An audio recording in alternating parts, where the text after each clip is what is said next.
Hello and अस्सलाम वालेकुम everyone. आज की वीडियो में आपको वेलकम करती हूँ। आज मैं आपके लिए लेके आई हूँ माश के दाल के दही बड़ों की बहुत ही ज़बरदस्त सी रेसिपी। ये दही बड़े हम मूंग और माश की दाल से बनाने जा रहे हैं। मूंग माश के साथ साथ हम इसमें बेसन और मैदे का इस्तेमाल भी करेंगे। मेरे चैनल को सब्सक्राइब करें, बेल आइकन को प्रेस करें ताकि आने वाली हर नई वीडियो का नोटिफिकेशन आप तक पहुंच सके। माश की धुली हुई दाल छिलकों के बगैर लेनी है 1 कप और मूंगी की दाल लेनी है 1/2 कप। इन दोनों दालों को मैंने भिगो दिया है। तकरीबन हम इसे 3 से 4 घंटों के लिए भिगोएंगे। जब तक दाल भीगती है तो यहाँ पर हम दही बड़ों की बाकी की प्रेपरेशन तैयार कर लेते हैं। तो यहाँ पर मेरे पास मौजूद है तकरीबन आधा किलो दही। आप चाहे तो दही में थोड़ा सा पानी ऐड करके इसको मज़ीद थोड़ा सा पतला कर सकते हैं। दही को अच्छे से फेंटने के बाद इसको हमने उठा के फ्रिज में रख देना है ताकि ये मज़ीद ठंडा और गाढ़ा हो जाए। और तकरीबन 4 घंटे बाद यहाँ पर दाल भी अच्छे से भीग चुकी है।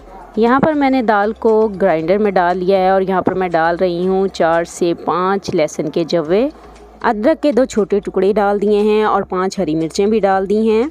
1 अंडा डालना है और ग्राइंड कर लेना है। पानी का इस्तेमाल यहाँ पर मैं बिल्कुल भी नहीं कर रही, इसीलिए मैंने इसमें एग इस्तेमाल किया है। और यहाँ पर एक थिक सा पेस्ट तैयार होकर हमारे पास आ चुका है।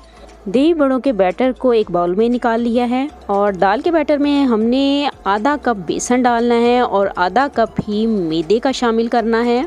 मैदे और बेसन को मैंने डाल के मिक्स कर लिया है, लेकिन वो वीडियो मुझसे मिस हो गई है जो आपके साथ शेयर नहीं कर सकती। यहाँ पर मैंने 1/2 टीस्पून मीठा सोडा डाल दिया है और 1/2 टीस्पून ही नमक डाल दिया है।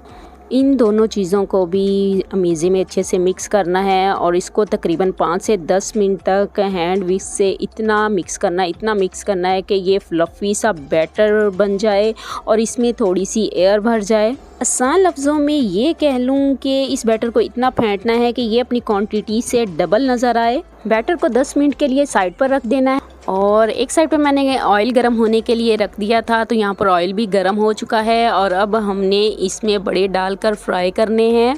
बड़े आप छोटे या बड़े साइज़ के, जिस साइज़ के भी बनाना चाहें बना सकते हैं, ये आपकी मर्ज़ी पर डिपेंड करता है। तो तकरीबन 2 से 3 मिनट के बाद अब हमने बड़ों की साइड को चेंज करना है। आप एक स्पून ले लें या फोक ले लें या कोई भी बड़ा चम्मच इस्तेमाल कर सकते हैं, लेकिन यहाँ पर मैं फोक का इस्तेमाल कर रही हूँ।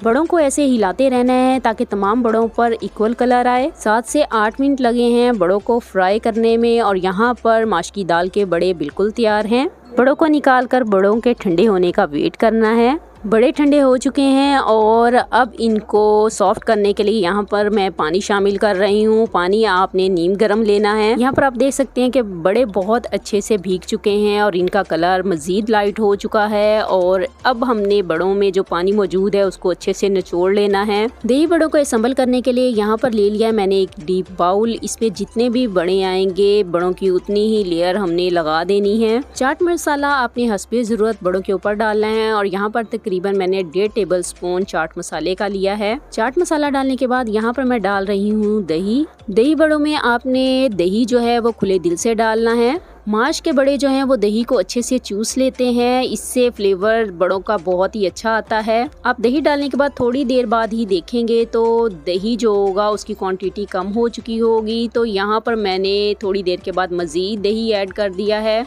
इमली की खट्टी मीठी चटनी भी डाल देनी है जिसकी रेसिपी मैं आपसे शेयर कर चुकी हूँ। इस चटनी का लिंक मैं डिस्क्रिप्शन बॉक्स में दे दूंगी और आई बटन में भी दे दूंगी। और अब यहाँ मैं डाल रही हूँ फ्रेश ग्रीन चटनी, हरी मिर्चें, हरा धनिया और पुदीना डाल के मैंने इस चटनी को बनाया है।